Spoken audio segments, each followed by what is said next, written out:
Welcome, everyone, to this online discussion on the challenges faced by international students in Canada. We will have a discussion today. We'll delve right into the experiences of international students studying in one of the world's most popular education destinations. Canada has a reputation for its excellent education system, cultural diversity, and welcoming atmosphere.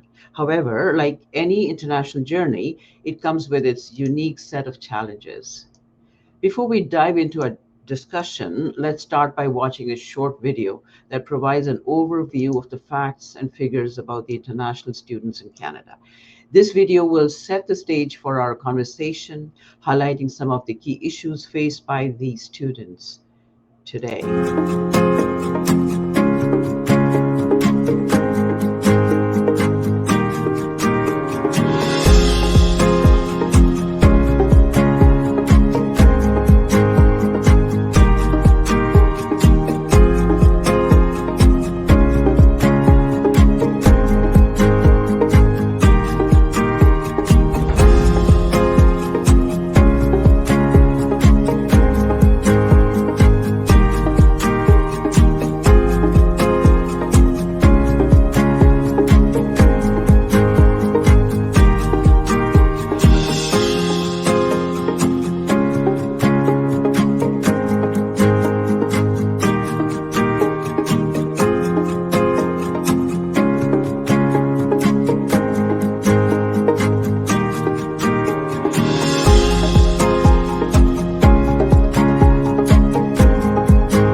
Let's dive right into our discussion. Today, we are joined by four international students: Sona, Rupali, Tandon, and Yesi.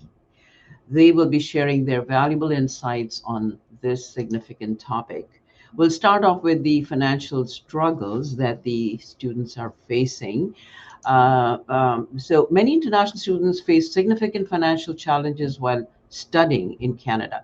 Can you share your experiences and insights on managing the cost of education and living expenses? What advice do you have for fellow students dealing with similar issues? Can we start off with Rupali? Of course. Hello, everyone. My name is Rupali, and I'm an international student from India pursuing addictions and mental health at Fanshawe College. About the financial issues that I initially faced was housing.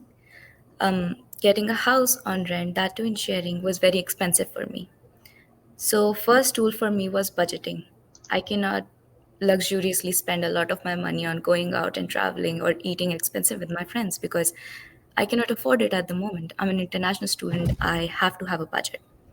So, I would say first thing would be an affordable housing. Second thing was transportation.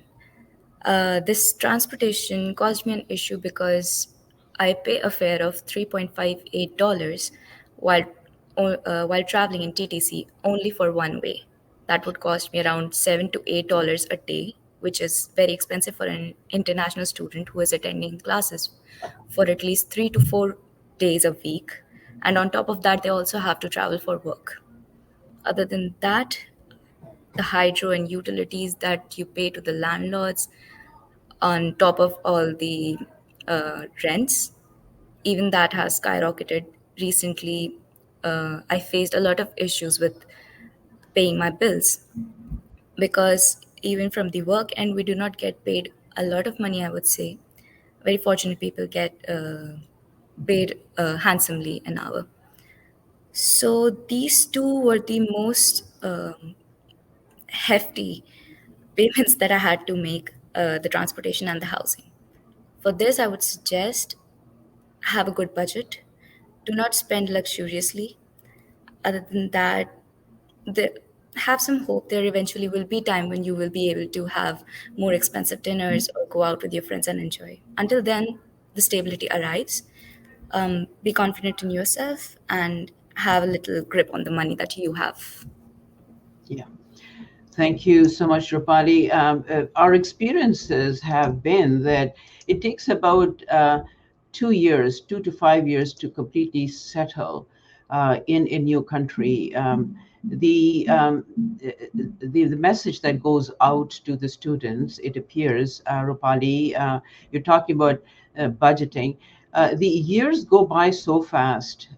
2 years, 5 years will go by so fast. I mean, for you to be in employment and your studies, your education, adjusting to the new environment. So, just wondering, Yessi, is there something that you wish to talk about?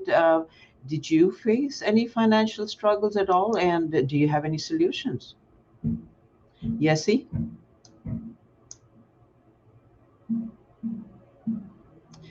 How about Tandon? Tandon, can you give your input into the financial difficulties you might have faced? Thank you for the opportunity. Um, I would say mostly, just like Rupali said, have mentioned before, it's basically like first, we are international student. We don't know like about the city and how like the systems work in here, and also I would say accessing housing, the living of cost of living, it's very expensive for us. And in order to have a place, you need to like, in order to rent a house, you need to show credit score, you need to have reference and all those documentation. It is like um, it is stopping and making international students difficult to access housing. And also in terms of just like Rupali said, transportation is very expensive. When we first came here, we used to like compare the cost to our country's currency and then convert it here, and it's like too expensive. And Yes. then getting job is so hard. And at first, it was just like 20 hours of work. International students can only do part-time work. So in that case, many of the like employers also, they like to like have full-time employees so that it's flexible for them to schedule their like work shift as well. So it was very hard for us to get job as a part-time. And also, even if you want like jobs, you need to have like reference and all, which is Yes. not really possible for a newcomer in Canada. So I think these are the most basic and most difficult that every international student face. And to this, I would say like having the knowledge, like before like coming to Canada, you should know that this is gonna happen. Like I think it's through advocacy. If the students who before coming here knows that these are going to happen, they would be like at least be ready to like have these skills to manage their money to put where and where. I Yes, mean like Tandon. that. Yeah. So the message you're giving is that there has to be some level of orientation from Mm-hmm. Yeah. the country you come from ahead of time Yeah. before you land here in Canada, so Mm-hmm. that the students are prepared, Mm-hmm. that they are going to be facing rental problems, transportation, and it's very natural to convert, dollars into rupees, and it's very scary to see how costly transportation can be Yeah. for the newcomers coming here. So we will move on to the cultural adjustment. It can be very, very daunting, when you land in a new country. And how do you cope with the cultural differences and overcome homesickness? Are there any specific cultural challenges? Sona, can we ask you to give your input and how you encountered and managed to navigate successfully? Yeah. Hi, I'm Sona. I'm working as a women's program coordinator in Elspeth Hayward Center for Women. I also came to Canada as an international student. So initially, I also faced homesickness, and how I faced it was I always try to find time, even though there is like time difference. I always call my home like during my break hours, even if it's in class or work. I try to manage the time and call them.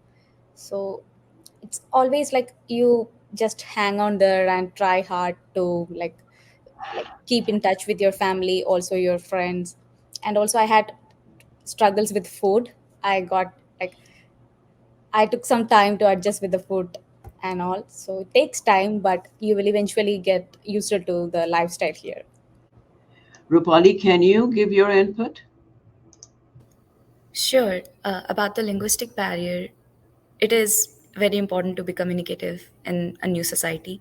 So I think there should be no issue if you don't understand. Try to ask others, ask for help, ask if you're finding any trouble. Ask for it. Other people are helpful. They will help you. Other than that, battling homesickness is a big thing that every international student faces. I would suggest that before coming to Canada, be cope with the skills that will help you survive here. Um, you should at least learn the basics like the cleaning, cooking, grocery, budgeting. This is very important when you come here because in family environment you are being home fed, but here you are an independent individual who cannot be dependent on anyone. So you have to look after yourself. I would say first thing. Another thing is culturally that people over here are accepting.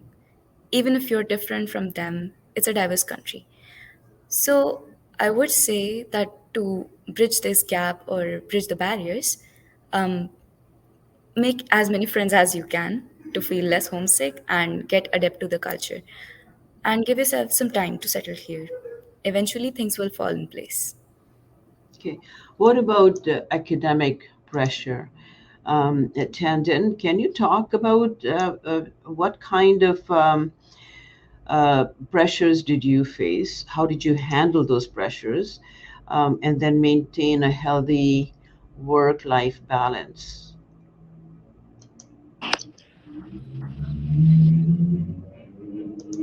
Like the linguistic barrier, as English is not our second language, it's definitely hard to understand the every lectures that our teacher and also our like classmates to share. So it was very hard, like to understand different accents and then trying to catch with their pace. But then I think it also depends. The most important thing is time management, how you manage time, how you make your time for your studies apart and then for the work also. And also um, uh, connecting with friends and your teachers, even if you like don't understand it, don't be shy to open up. That's the I think also for me, I was like quite nervous to ask, go forward and ask if like I don't get something, if I don't understand something. But then as time goes by, I understood that it's very important for you to ask. Otherwise, no one is going to know, or like no one is going to know that you need help. So you need to ask for help. So the responses from the professors, were they supportive? when you asked for help from the professors? I know that there are a lot of students who have difficulties finding employment or feeling suicidal or feeling depressed. They do go to the professors and ask for help. But in your opinion, did you find that the professors were supportive at all? Did they understand the issues that the international students are facing? I don't know about the other courses and programs, but especially in my program, maybe because it's specified for like women and children, they are very supportive. Even for like our hand in due date, we always get an extension of more like extra 1 week, which Mhm. makes us very like give us time to like submit and then also not feel pressured to stress out because we know we just need to send them and like email that we will hand in on that specified date and then they will just give us extension, and that understanding from the professor is very important as an international student, because if the professor is not like understanding, I don't think the student will have like a good experience learning. Of course. Tandon, were there any challenges in finding student placement? You, your friends, your peers, uh, what sort of challenges have you faced? um That was, yeah. I was looking for my placement for like whole summer, but then I only got when I have to go back school. So it was very challenging, like in terms of accessing information. Like you don't know which site, like which information is like accurate, and sometimes there's a lot of like websites which is, and then there's a like there's risks of exploitation. You don't know which organization is best for you, and then to like there is a lot of documentation that you need to prepare for the placement as well. So if you are not very like familiar with the systems and if you have not done it before, then it's very hard for you to do it. So in my case, I connected with my placement coordinator, and then also I connected with my other friends, other international friends, and that's how I got placement. Yes. So I'm hearing a lot of adjustments that are required here. Mental health and well-being to balance your life is extremely important. The cultural adjustment and being far away from home, it can impact the mental health. Homesickness. And how did you prioritize your well-being? And what resources or support systems did you find beneficial in maintaining the good mental health during your time in Canada? Sona, can we start with you? Yeah. So I had a hard time managing my studies, my part time work, also placement. Some students have placement. So it's like you only got 7 days in a week, but you have classes 5 days, 2 days placement, and then also you have to go for work. So I wished if I could get a day off from my studies to rest for myself, but you have to keep like you have to be strong and go on. And also like when you're just doing work and studies, it's hard for you. You need like some leisure time. So find like don't be shy to talk to others. Mhm, Find many friends as you can, and like try to go out with them, like spend time with your friends. Then it will be like relaxing for you. mhm. And also uh so, okay, that's Okay. And Rupali, uh, what kind of experience did you have to maintain your mental health and well-being? I know that you have gone through some stressful moments, and how did you balance it? the moment I landed in Canada, it was an emotional turmoil because you leave your parents and everything behind and starting from scratch all over again. So initially, I combated homesickness by video calling frequently. But my parents would often make me feel that they are fine over there, everything is going good, and they have a peace of mind that even I'm doing well over here. This made me combat homesickness a little, because once I know that everything is fine back there, I am good to go for the day. Very good. Other thing is that when mental illness or mental health occurs in you, just try to step back from the things that are very stressful. Try to take some time off for yourself. It is very important. I would say try to find an activity that feels relaxing for you. And there are various sources online. Make internet your best friend. When you go online and search mental health institutes or helplines, you get various amount of resources that are free of cost, and you stay anonymous everywhere. You can either call, video conference, or however you want to talk to them, you can text. So I would believe that is a very important resource for you. Other than that, your institution might be having a guidance counselor or a counselor who would help you cope with your emotional state. So I would say reach out to them, don't be shy, talk to others, make friends, try to blend with others. This will make you a part of the society, a part of community, and you will not feel alone anymore. Thank you, Rupali. Thank you very much. Our heartfelt thanks to all of you who have joined the panel. And your insights have illuminated the complexities of this journey and offered a wealth of advice, the solutions that you're giving. We hope that the students who are listening to this program are able to capture some of the solutions and apply to them for themselves as well. So as we conclude this discussion, let us remember that while challenges are an inherent part of any journey, they also provide tapestry of experiences. It makes you strong. We hope that the knowledge and the wisdom shared today will serve as a beacon of guidance for all international students embarking on their educational pursuits in Canada. We also extend our gratitude to our audience for your active participation. It is through such dialogues that we can collectively work towards enhancing the support systems and resources available to the international students, making their Canadian educational experience even more enriching. And I thank you ever so much for joining the program.